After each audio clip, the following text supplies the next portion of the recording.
Before we begin, I would like our Deputy Editor, Raisa, to give a welcome remark.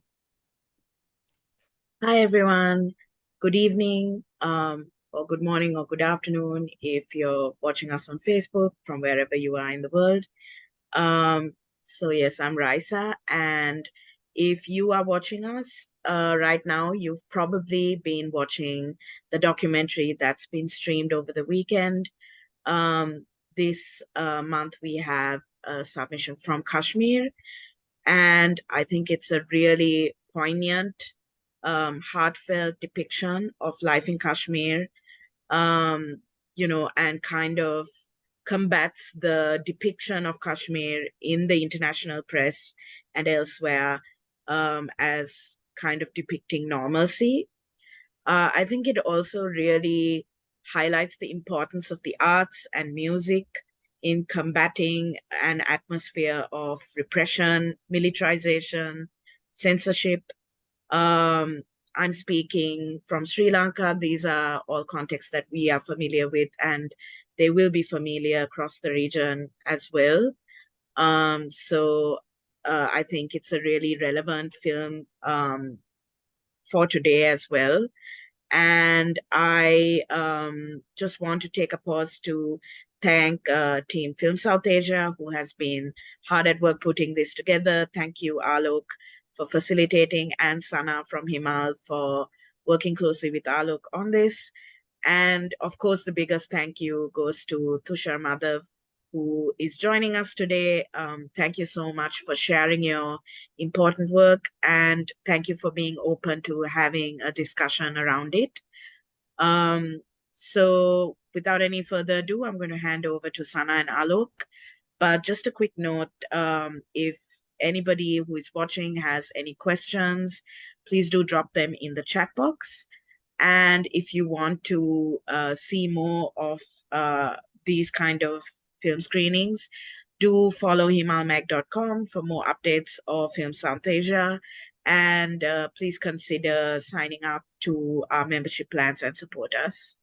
Thank you. And over to you, Alok and Sana. Thank you. Thank you, Raisa. Before we begin, very quickly, a little more things we need to get over with. I want to introduce our guest today, as well as the co-director of Film Sovereign Core, who could not be with us today. Tushar Madhav is an independent filmmaker and artistic researcher. He graduated from with MA in Mass Communication from AJKMCRC at Jamia Millia Islamia University. He works in the intersection of creative documentary film and archival research, performance making and audiovisual installations, seeking and voicing lived histories with his artistic practice. Awarded with grants, fellowships, and residencies from India IFA, Raza Foundation, Union Docs Center for Documentary Arts, Catapult Film Fund, DMZ Docs, and Field of Vision. Tushar is working on the development of an expanded cinema project, probing the artistic legacy and suicide of an Indian artist, Jangar Singh Sham.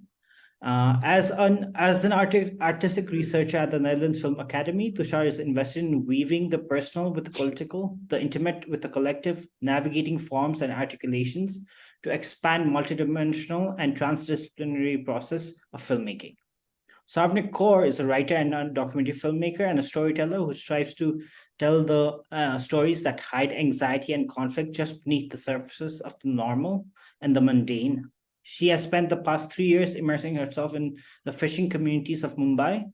She has made efforts to approach their lives and conflicts not just as a filmmaker, but an ethnographer and a friend.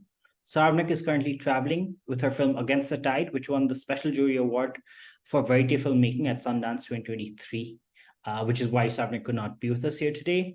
Saws, A Ballad of Maladies, won the 64th National Film Award for Best Debut Film in 2017. Saws also won the Ram Bahadur Trophy for Best Film in the 11th Film South Asia in Kathmandu, and the best documentary for at the 10th IDS FFK Kerala in Kerala, besides being screened and widely appreciated at several international and Indian film festivals. Thank you, Tushar, for being with us today. And over to you, Sana. We can finally begin. Thanks, Alok, and thank you, Tushar, for joining in. So, the first question would be like the film starts with the quote, art without politics is mere decoration, which sort of sets the premise of the film. So could you elaborate on that and also how you chose different forms of art to tell the cultural and political history of Kashmir? Thank you. Thank you, first of all, Himal and Film Southasia and Alok and Sana for revisiting SOS. It's always, really heartwarming to revisit SOS and revisit Kashmir, even though I feel like this film was kind of made, it's almost been 7 years, 8 years. So of course, there's a certain kind of there's a time frame within which the film was kind of made, and I think that context is always kind of interesting and important to remember. But also, it's just really amazing to kind of relook at the film and Kashmir through the film's experience, and I think in that sense itself, like. In the way that I even now look at my filmmaking practice or artistic practice, or even at that point of time when when we were engaging with Kashmir through the material, personally for me as a filmmaker, it was the first time that I had been to Kashmir. I'd never been there before. And it was this sort of nascent kind of an idea. A trip that I made in December 2013 with just a camera with a DSLR in hand to kind of follow the thread of a music concert that was being organized at the stadium, which for several decades had been kind of used as a military interrogation and torture center. And now to kind of look at how the space itself of the stadium, which was now being kind of the image of it was being kind of revamped, and I think that sort of looking at how the attempt to transform the history of the space and the lived history of the space itself to kind of take it towards the music and the arts, which was of course state institutionalized. It was organized by the CRPF, and that phenomenon itself, with all the good intentions that may have been at heart, the phenomenon itself was very interesting for me as a filmmaker to witness through my camera. And I think in that, and henceforth, like for the next 3 years, the kind of time that we spent in Kashmir, engaging with various artists, whether young or old, across various artistic practices itself, whether it was band or whether it was the new hip hop, the young artists or cartoonists like Mir Suhail, who were working really on the margins of not really like sort of bringing out a certain lived history and the folk history of Kashmir that really felt like there was a very I think I felt that there was a certain sense of urgency, especially in the current generation in Kashmir at that point of time when I was encountering this, to kind of really highlight the importance of their own folk history and oral history in the context of what we've been living in, and in that space to be engaged with the art, which is somewhere like it also feels like art has a certain kind of like sense of neutrality, for the lack of a better word, or it kind of is a more palatable medium to kind of communicate what we want to communicate, and it kind of needs to not necessarily, the ideas that the art itself doesn't necessarily need to take sides or whatever. I think these I think it kind of comes to question when you're in Kashmir and when you're kind of engaging with the everyday lived reality of a people who are, of course, amazing artists in every which way, whether they're performers or writers or singers or musicians. But also, how do you distance yourself from the political reality of the everyday existence.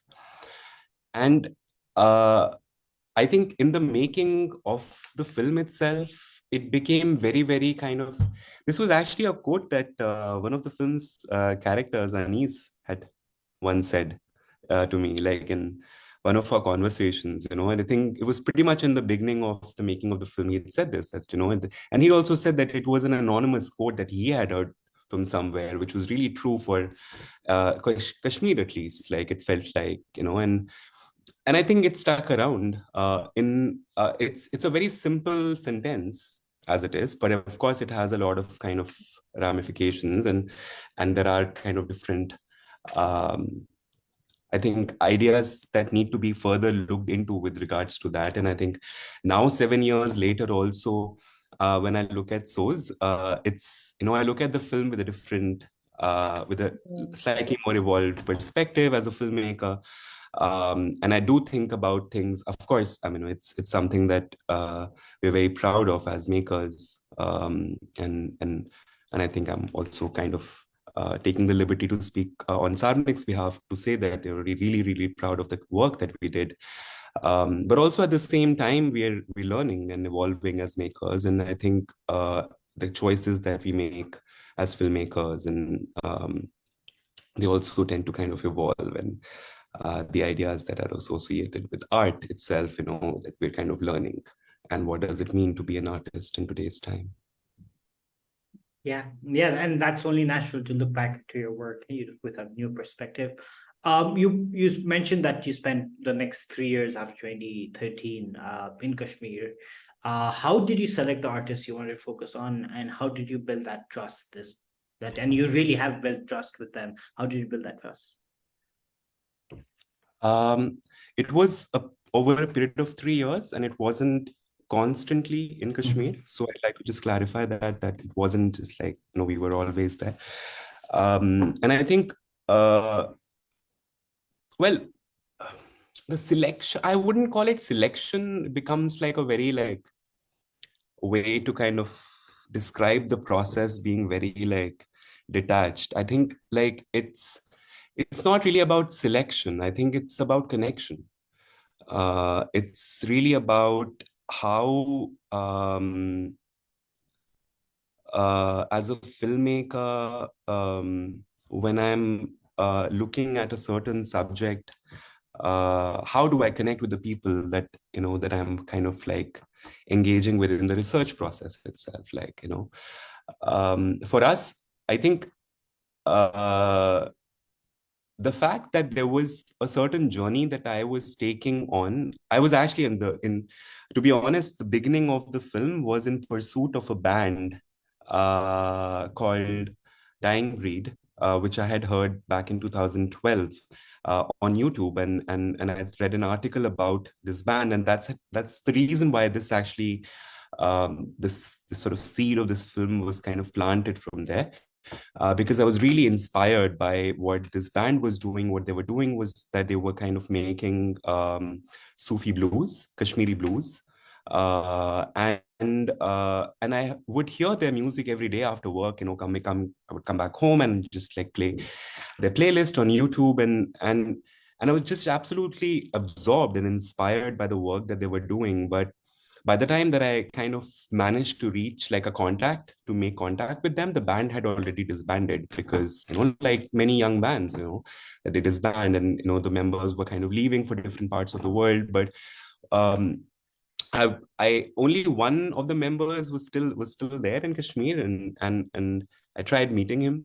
Unfortunately, I still haven't met him, and I think what happened was this process that kind of transpired, because when I kind of was able to make contact with the band, I met the lead guitarist before he left Kashmir, and I had a very good conversation with him. But, you know, the process kind of became in a way where, you know, when I kind of realized that this band is disbanded, the person who was telling me, giving me the contact, he told me about this concert. And he said that, look, by the way, there is this battle of bands which is happening in December. And I got very curious, and I was like, oh, CRPF is organizing something called the Battle of Bands. Like that just like sounds really interesting, right? And it's happening in Kashmir. So I kind of like started picking onto the threads that are happening organically on their own, instead of kind of obsessively following some one particular person that we want to follow. And I think that's how this kind of organic development of the project also happened. The kind of people that we met, a lot of people, we met a lot of artists, folk artists, journalists, who, especially like in the beginning of my research process, because Kashmir was still like, for the first year of my research process, I remember I was just reading a lot, and meeting a lot of other journalists, filmmakers from Kashmir, those who have worked on Kashmir, in Kashmir, just to get I think, a more kind of informed perspective of what I was kind of getting into. And then uh, I think certain people, certain artists we kind of ended up connecting with, really connected as makers. Um, and it just kind of happened. Like, I mean, Mir Suhail, I remember I had met him on on my first night in Kashmir in 2013. And I had no idea at that point of time that he would be featured in the film. Because I was very clearly looking at musicians in the beginning. I mean, I was kind of very clearly drawn to the idea of music itself, and that horizon slowly started expanding, because of course Mir Suhail had become a friend. Like, we would meet, and he was very evocative always in his conversations. He would always kind of leave a mark in my mind, wherein I would know that there is someone. And it also kind of ended up filming him, thinking that we may not actually end up using it, that material, but then it kind of makes sense, or a lot of it kind of makes sense on the edit table, because when we were making the making process, even in terms of the camera itself, um, now that I think about it now, like so many years later, like a lot of the initial filming was not kind of necessarily thought out, that हम ये करेंगे और इसको मिलेंगे और यहाँ जाएंगे. That wasn't. It was more to kind of just really go with the flow, and see like who are we meeting. Um, for me to have this very clear agenda, like very clear understanding in the beginning, that I have no preconceived agenda in Kashmir, which really helped. Um, and it came from a place of just simply the fact that I had never been to Kashmir. I had to be honest with myself that I would have no kind of preconceived agendas, because I've never been to the place. I've only heard of various kinds of accounts. I've had this desire to visit Kashmir someday in life, and I'm very grateful that I'm doing it with a camera. So I think that kind of understanding helped to just kind of know that we kind of need to know that who is it that we connect with. And trust was indeed a process, which is difficult for all the reasons one can imagine. And it takes time. I think certain people you kind of immediately connect with, and you form the trust kind of, I mean, trust, it's a big word, but like, yeah, it's like, yeah, like kind of faith, I think, in somebody's creative process, to have that kind of understanding and faith that, okay, this what this person is trying to do, we have some sort of faith. And then I remember, like, the first set of people that I'd met was Anis, who I'd met in Delhi. In fact, he was a journalist at that point in Delhi. He later moved to Kashmir, like moved back to Kashmir. But like Anis and Mir Suhail, in Kashmir itself, right in the beginning of the research process. But finding Roshan or MC Cash was, meeting him took a long time. Yeah. And it had to happen through, the other kind of artists who he trusted. And the word had to reach through them. Being in the flood, in 2013, 2014, sorry, was, I think it kind of played a huge factor somehow by the end of it, like as a blessing in disguise for us to, because when we returned after the floods, there was this very kind of clear trust between us, between the people, because there was this shared lived experience that we both kind of had. And I think that bridge, that gap that we'd been feeling of us being very clear that, I mean, at no point of time do I have to deny the fact that I am from India when I'm in Kashmir and I'm there with a camera. And there are all sorts of notions and labels that are getting attached to me, which at that point of time, even I wasn't aware of it. That, I didn't think of myself as an Indian until I kind of was in a certain space. So I think in that sense, to have that awareness that, yeah, I mean, I have to know that if somebody doesn't want to meet me, it's fine. I have to also understand the space that I'm getting into, and I have to be compassionate and somewhere also be sensitive in really understanding the nerve of the people who I'm wanting to connect with. Uh, so I think that takes a process, that takes time. One has to kind of keep also be connected in some way. I'm not saying that I'm like I mean, I think we were just in a process, and nothing was kind of like in a way to kind of arrive at a certain result. But yeah, to be in the floods, and I remember like we had to really also form some distance after the floods for a couple of months, because it was a traumatic experience also in a certain way, where we just, like certain times, like you kind of also realize what everybody is talking about. Like you realize what does it mean to kind of to witness how the news gets filtered when it gets relayed in the mainland, and to kind of really see it firsthand.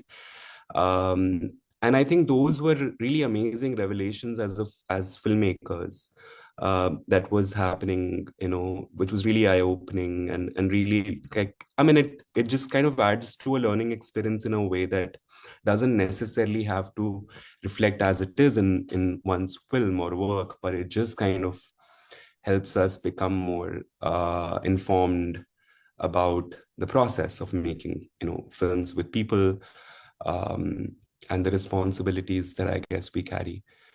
So yeah, it takes time to kind of also be aware of this whole idea of parachute journalism, and to kind of be aware of things, the pitfalls of, what could be, and to be aware that, certain things that we need to kind of keep also in check for ourselves as filmmakers, to just as far as our awareness is concerned.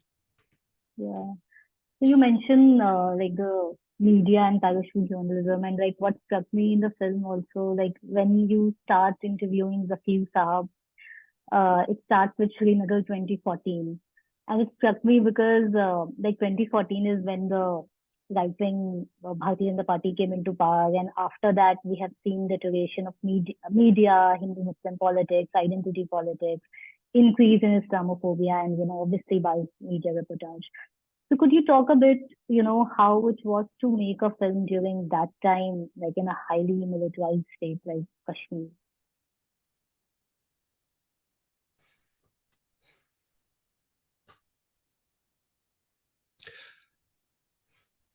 Well, I think a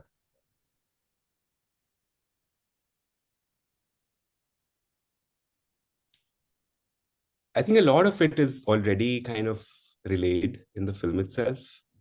The experience of uh, arriving at what is it that the film tells, what is the feeling that the film communicates, and makes one kind of feel.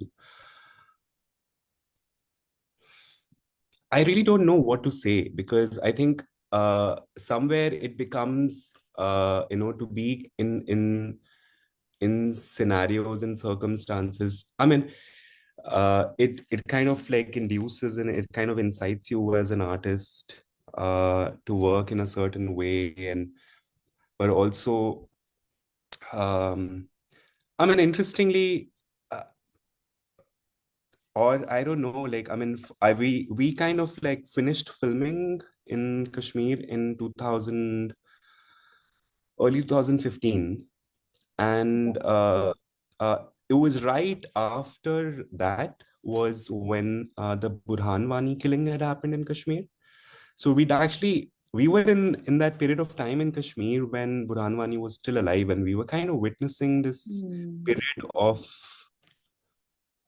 supposed calmness in Kashmir when we were there, this supposed peaceful time. And it was interesting because a lot of times, in the coffee house, we would be sitting and like, someone would say that, something must be brewing. It's really like peaceful. And I think it was that time, interestingly, that we were filming. A lot changed right after we had like we just kind of finished the editing process, and we were kind of like in the middle of the completion of the editing process is when the Burhan Wani killing had happened, and things were kind of really changing suddenly in Kashmir. And then, of course, it changed a lot thereafter.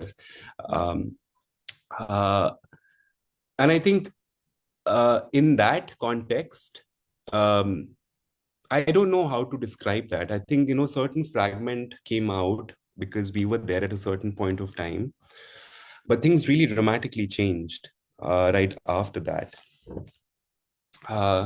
As far as making the film during that time is concerned, I mean, this, what I want to say, I mean, it's, I mean, it's, I think somewhere the biggest fear that one has as a maker when you're kind of living in extreme circumstances such as these is self-censorship, and I think that is something that was a huge lesson for us to take. For me personally, to kind of really understand as a maker, what is that like also to be in that space where you are also, when you spend like a formidable amount of time to make a film, and you kind of living in certain kind of circumstances, like political circumstances, you would like the work to come out and not kind of like get stuck, but also at the same time, it's a navigation process. It's something that one kind of navigates, and as a first time filmmaker, like being in, for instance, like to be sitting at the CBFC office for the certification for this at the censor board in India. There were 8 or 9 cuts that were made indeed in the film. Thankfully, at Film Southasia, we are able to screen the director's cut because that is the permission that our producers have given us. And we kind of have that right also as a filmmaker to screen our director's cut outside of India. But I mean, there were 8 cuts, 9 cuts, or that were made in the film. Sorry, and those cuts at that point of time, they did feel like, yeah, I mean, it feels like a loss. It feels like amputation in some way, because you feel like you're being like it's been cut off, your voice is being cut off, and like and it was there like mostly towards the end of the film, in Zareef Sahab's final kind of um his closing remarks. And I remember, like, when we were there at the office, I was trying to reason with the officer there that, why, like, that I mean, certain things, like, for instance, it is a historical fact that before India was free, I mean, before the Indian independence, Kashmir was a nation state unto itself. For us to put that out in the film now, why is it a huge problem? It's a historical fact. We're not trying to, like, um, change the history of how things were. But so, like I was trying to reason this in some way with the officer at that point of time, who was actually a very kind of warm gentleman in an interesting way. And he kept referring to the regime that we're living in. And you kind of suddenly you realize where, and this was still like 2015, 16, we're talking about, like just the beginning of the time. So I think it just kind of like dawns on you as an artist, as a maker, what, uh, but I think, yeah, it also it's a process that you kind of learn then as a maker to become smarter, uh, and how do you kind of also sharpen your craft in a way that it was interesting also that the censor board did not cut any of MC Cash's songs. We were really, really relieved with that. So there was a lot that was still kind of we were able to put out in the film, and I think that's just the beauty of music, that and poetry, that you kind of like not able to really censor that per se. So yeah, I think, I mean, that was a certain process. I don't know if I answered your question, but yeah, it's No, I think you did, and the next question sort of touches upon that as well. The film has fantastic camera work, and you are to thank for that, I believe. And it was much praised when the film was initially released as well. Could you tell us a little bit about the decision you made? Maybe because it was such a long process, also in the edit. But yeah, let's focus on the cinematography for now because we have that question coming up on the edit. Decisions you make about how you shot it, and the difficulty of shooting, the physically shooting it as well, I think, which is sort of comes through in how it's shot as well. Could you touch on that? Yeah, it was okay.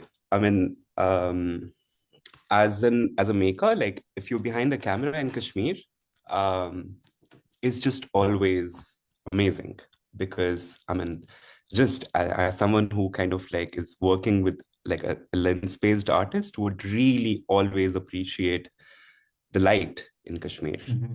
It's just remarkable. Um, it excites you and it inspires you in so many ways. And then I think Kashmir does this in an like in such it's such a remarkable way, like to you kind of like as a lens-based artist, for you to find your own kind of like, what is it that, how are you feeling with kind of Kashmir, like in that sense. And I mean, the camera work, primarily there was also an additional camera person, so it wasn't completely me. And But the film was primarily shot on a 60D Canon camera, which is a very entry level DSLR film camera, like movie camera. And I used a lot of 70. I would often attach the 70-200 Canon, that big jumbo lens, because one, of course, it gives like remarkable results in terms of the lensing that is there. But something started happening in the filming process in Kashmir was, I think for me, because I've been visiting Kashmir like again, and periodically, I would often stay in these, guest houses, or like, spaces like next to Lal Chowk and in the center of the city. And I would always notice these armored vehicles, that would have the gun-toting like soldier who's like, and even like I remember like right next to the guest house that I used to live in Srinagar, there was also like this, I don't know what it was. It was just like a house, and there was always like a bunker there, and there was a soldier, like, uh, and and I was like, I'm Indian, like technically, right? And like this is the Indian army. I should be feeling like all like safe. but I don't feel good. You know, it makes me anxious. It makes me angry also sometimes, because I hear these accounts, like the friends I was making and people who I was meeting, they would tell me these stories, and it would just make me angry sometimes and anxious, um and I remember, like, there were times when I would be just like, I'm just gonna take my camera, go to Lal Chowk with the 7200 lens, and the soldier who's sitting inside the armored vehicle with the gun, I'm going to put my camera with that huge lens and I'm going to like go really zoom into him. And it was coming from an emotion, uh, which I think now I understand better as a maker because I'm older, I guess. But I think there was a certain kind of a language that started developing in the way that I was feeling there in Kashmir behind the camera, and I was trying to kind of find and form that language. I don't know if I was even trying to kind of find and form that language. I think that happened eventually on the edit table when we started finding a lot of these kind of like shaky shots, and like just how there was a certain feeling that I was feeling in a certain moment, being in a certain space, and just doing, whether it was right in the beginning of the film when we're looking at the Shere Kashmir Stadium and at that concert, it was just, I think, with the raw eyes, my own kind of way of looking, that I was witnessing this phenomenon happen in Kashmir, where there are guns and guitars in the same frame, and there is an irony which is really palpable. Like, I can't deny that, and it's felt. So I think there was a certain energy that I started kind of catching onto, which was being kind of relayed also in the camera work. The idea was to get intimate. That was, I think, the only preconceived like idea that I had, was that I want to get as intimate as possible with the people that I'm speaking with, or even the trees that I might be like looking at, or like whatever. So it's the idea was to get as close and intimate as possible, but in the process, it also, I think, the feeling that you feel sometimes being there, and then um, you just somehow try to communicate it through how you're feeling. And then I think the editing process, a lot of it was then taken care of in the editing process, because and I mean, Nagaraj, the other camera person, his camera work is very different from my camera work. So a lot of like these beautiful Kashmir, like those Dal Lake shots and that sort of Tehrav, which is there in the film, was because there was another camera person who was also looking at the space in his own way, who was there for one schedule. So I think in the editing process, we were kind of also trying to weave it in a way that, it also doesn't also become an anxiety-driven viewing experience, even though it may have been an anxiety-driven shooting experience. So, yeah. Thanks, Tushar. We have a question from Anohita. So she's asking, what were the questions around safety of the people you were filming, and how did you handle it? Did you worry your film may make someone more vulnerable? And she says that she asked this question because she has struggled with these as a journalist when she was in Kashmir, including like several decades ago. Yeah. Thank you, Anohita. That's a really thank you for that question. Yeah, I mean, we have to be careful, of course, and we have to keep the confidence of the people that we are, going to be bringing out in the film, and to share the cuts before the film goes out, which was all, of course, done.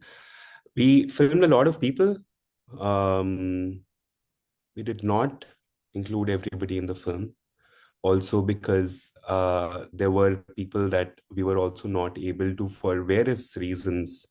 Unfortunately, we were not able to keep in regular contact with them. So it didn't feel like it didn't feel just to include their voices in the film, because I think it would have, I think what is really important, I think that struggle is real. What you're referring to, Anohita, in terms of like, how do you kind of navigate when someone makes, themselves vulnerable. And I think it's, I think our own kind of vulnerability as a maker to recognize the fact that there is a certain responsibility that we carry before, you kind of like just go out to kind of say for a quick story that, you want to get. And I think it gets like, to me, like, at least when I think about it, it gets taken care of because there is a certain amount of time that we put in to make that film, and we take that time to engage with the material that we have. Who have we spoken with? What have they shared with us? Do we need the feel? Do we need the? Do we feel the need to go back to them to ask more questions, to dig in a little further, and to try and understand if they're still okay with us putting this work out? Do they still feel? Do they feel like? Also, I think what happens is that with Kashmir, like very much in the beginning of the research process, I came across this resentment from the young Kashmiris, that they were like, हम कहना कुछ चाहते हैं, हमारी बात को अलग frame करके बता दिया जाता है. I mean, we want to say something, but it gets kind of misrepresented in a certain way. And they were in particular referring to a BBC story that had been run, I think, around that time between 2012-13, about a music ban controversy. I'm not going to get much into that, but like that had happened, and these young Kashmiris, they were like, look, we had said that it's nice that, young Kashmiris are picking up guitars, but the story that kind of was framed was something else, that, the young Kashmiris say that instead of picking up guns, we should pick up guitars. So they were like, we didn't say that, you're trying to completely change the narrative. I mean, and we're not saying that we want to, like, it's how the narrative also gets fabricated and kind of, molded to suit the agendas of who's telling the story. And I think that awareness was coming in very, very, very, very early in the research process, which was, of course, a difficult process, because you're always on the brink of overthinking as a maker. That's that fear that, you'll get into the trap of overthinking and not be able to do anything. So I think that is a difficult navigation, but I think it gets really, like, the only way that I can imagine is to go back and not to kind of necessarily go after like a quick story that, I mean, we interviewed a lot of young, stone pelters who just wanted to share and talk because we were there and with a camera, and we carried a certain energy that, that people were engaging with us. But also we were unfortunately not able to keep in touch with a lot of people, and and it is difficult. So how do you kind of bring that in a way that, somebody doesn't really get into trouble because of what you're doing? And yeah, I think that faith, like I said, like that faith, some people really showed that faith in us as in our creative process, to have that faith that, okay, I mean, they know what we're doing, and somewhere where what the politics is. Thanks, Tushar. The article that you were mentioning too, like while researching about this film, there was this piece on your documentary where it says about artists who picked up pens instead of guns. Like completely like opposite about the message of this film. Anyway, I'm going to share a clip from the film, and then we'll have a follow-up question. So,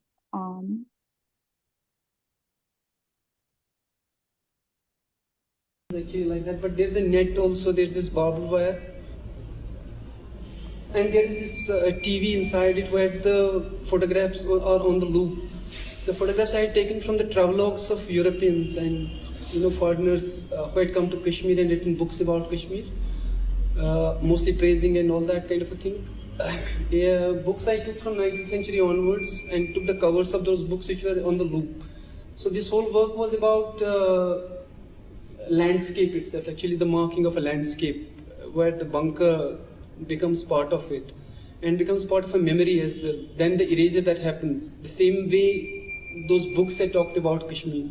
The whole thing starts with the Timiyasto something from Mughals.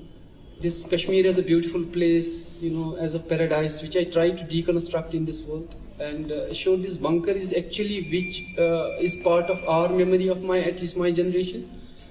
For 20 years we had been seeing this as part of our landscape as well. So there was one particular language which was, this. Thanks, Sana. So Kashmir has been depicted in Bollywood and in pop culture as this beautiful place, this perfect travel destination, a paradise. In the script, we see how that idea of Kashmir is constructed by colonizers or European travelers or the Indian state. As another person says in the film, it is a farce that has been fed to us by liars, those who altered our history, manipulated our history. Could you talk about how you, as filmmakers, also decided to deconstruct that notion of Kashmir through this film? I think how there is a certain conditioning as the consumer of the dominant sort of media in India that one kind of like imagines Kashmir. Like for me, because I had never been there myself, there was a certain conditioning with which, of course, like you kind of enter the space. But it gets broken down very quickly in your experience when you're there. And if you're even slightly like cognizant of what is happening around you.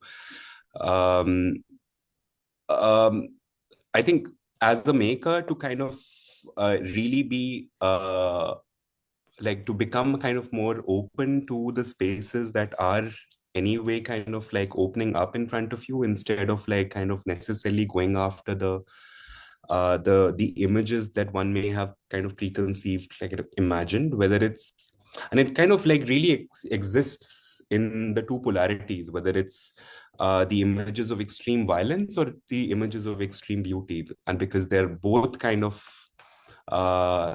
I mean, in their extremities, they both tend to say, sort of fetishize in a certain way the idea of Kashmir. So I think that,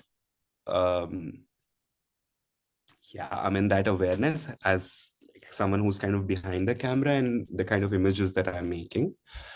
As far as these, I mean, these ideas are concerned, I think the reason I particularly remember, like, Anis's conversation, which is in the car, which you commented upon here. And I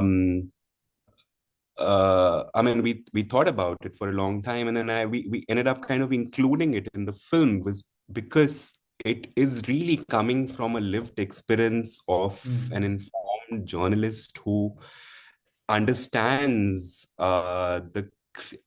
who kind of understands the criticality of that perspective within itself without kind of necessarily raising I think that perspective to come from a Kashmiri journalist was really interesting for me to look at the fact that someone from within has that sort of critical lens, a critical way of looking at really the broader picture of what is happening. As someone who is not from there, I don't think I have, the agency to kind of like really start making claims about kind of Kashmir, because I think for me, like, it's really the film is my only kind of, agency through which I speak about Kashmir primarily. But yeah, I think, it's important to kind of, it was important to bring in these perspectives. But even Shaukat's presentation, which we right now, watched, I remember, like, right after the film got over, like, he and I, we were talking, and we were like, things have suddenly changed because the bunkers are back. And they're back, like, 10 times, 20 times, 50 times over. So things kind of quickly changed, right after the film. So, in that sense, like I was saying earlier, like the film is kind of also situated in a certain time that it was shot. I'm very glad that, we kind of always revisit the film, even now, like 7 years later, 8 years later. But it's very important to remember that things in Kashmir have transformed, like changed dramatically since then. And I think that needs to be kept.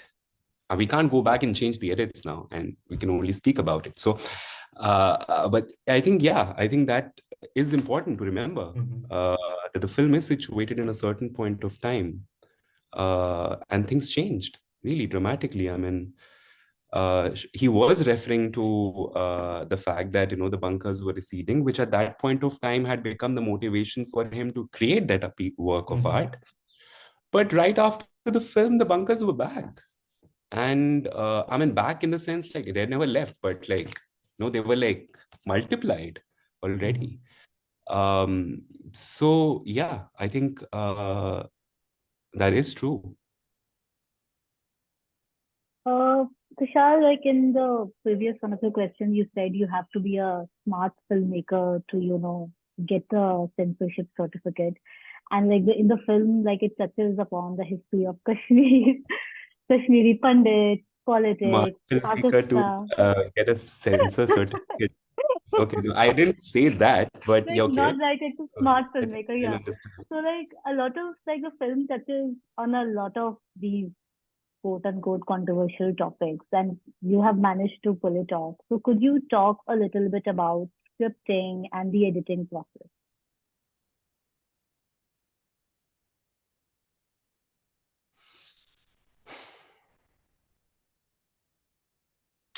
Look, I mean,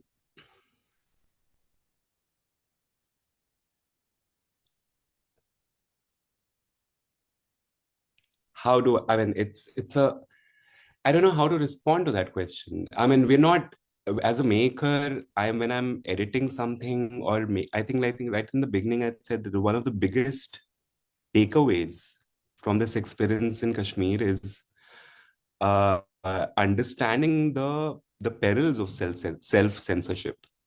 Um, During the editing process or the making process, um, the predominant thought is not the censor board.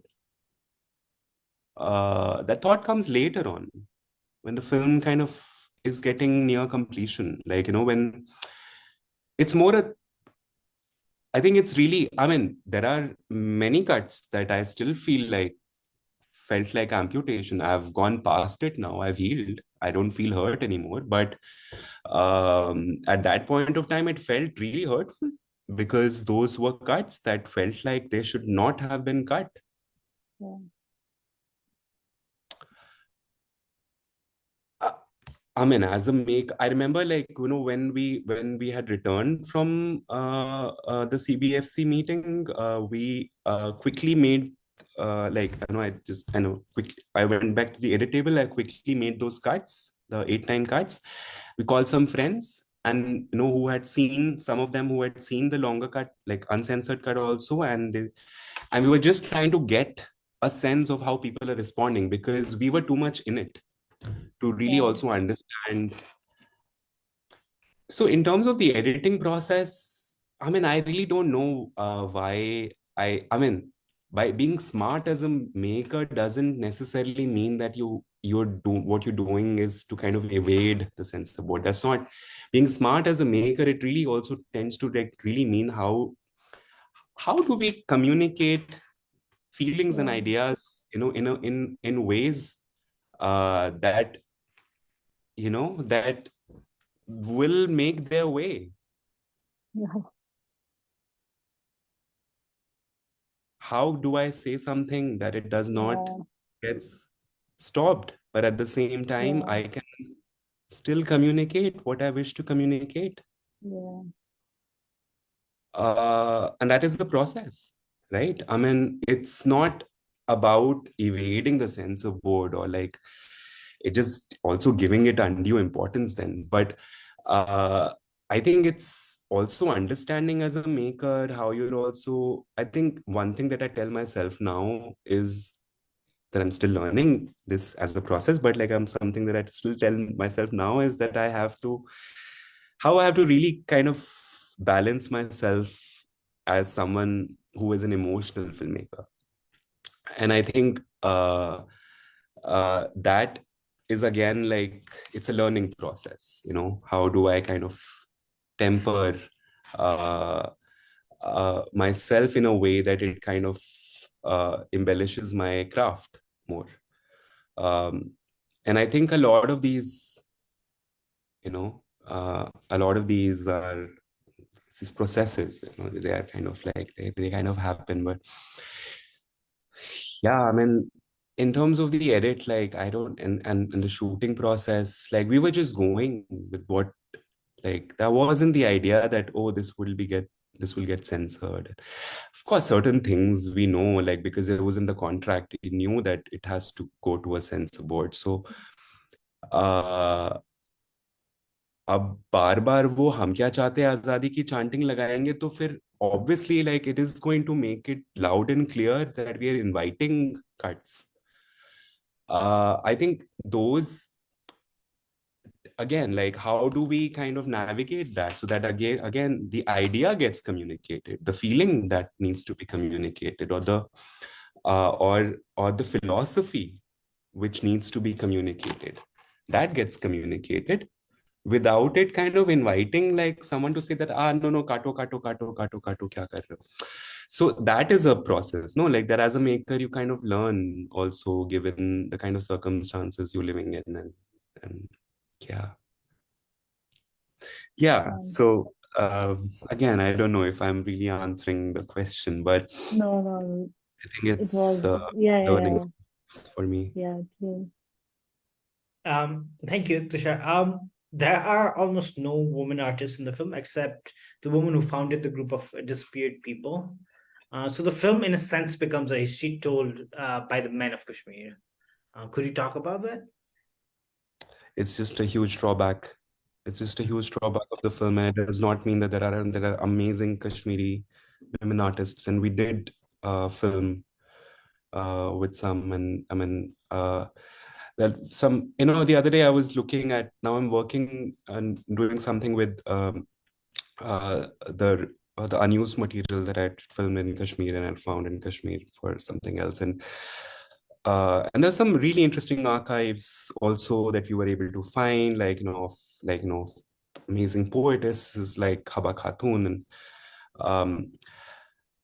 uh, it's just yeah, I mean, that's just a really a drawback of the film. I mean, we did have another female artist, but I mean, she lives in Delhi. I mean, that just kind of didn't fit the film.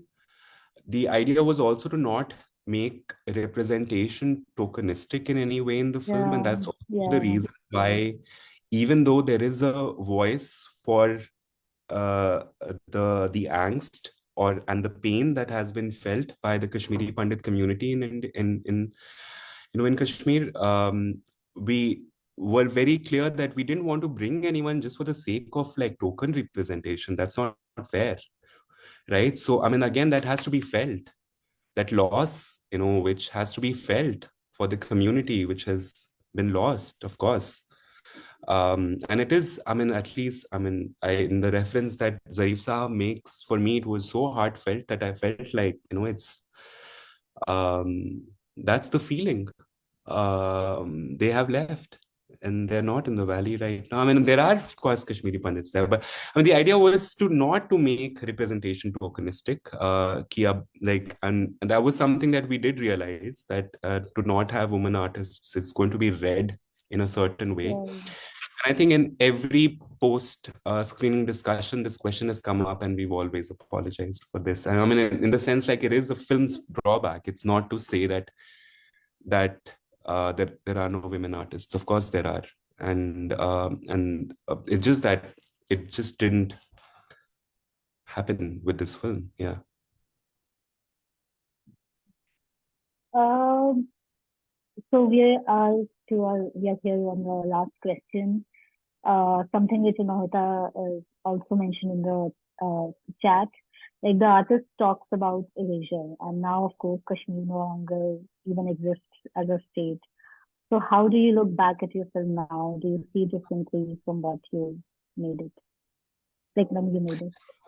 Sorry, Sana, your voice kind of cracked in between and I couldn't Okay. get. Sorry. So the artists talk about erasure, and now, of course, Kashmir no longer even exists as a state. So, how do you look back at your film now that it has been like almost 7 to 8 years? So, do you see Hmm. differently from when you made it? Hmm.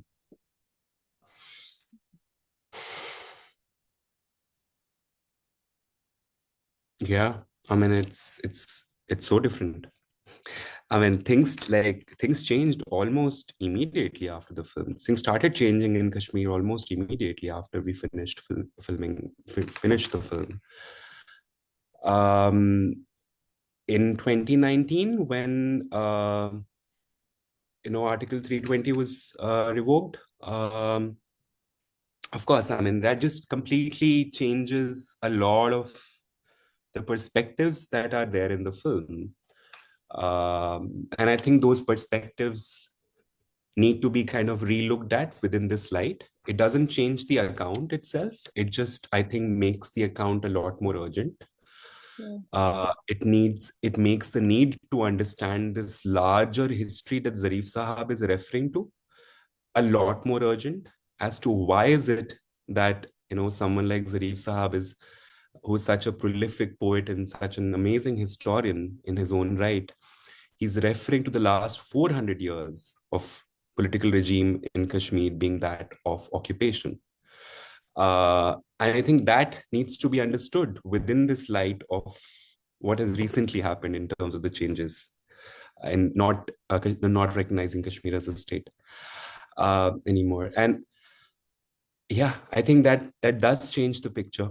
As a filmmaker also, I think there would be a lot of things that I would change. Like as an editor, there would be so many things that I would be just like, isko kato chota karo, yahan se wahan se.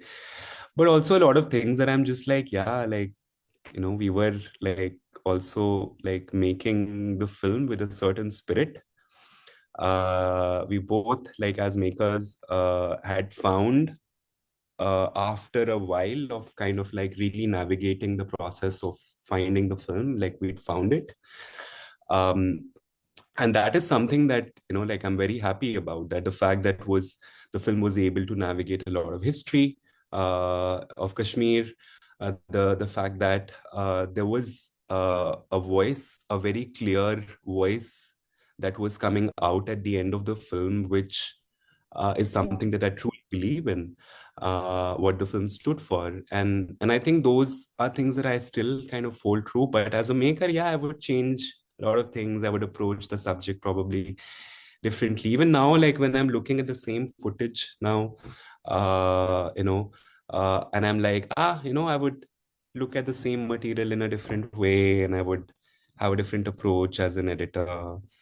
Uh, so those things change.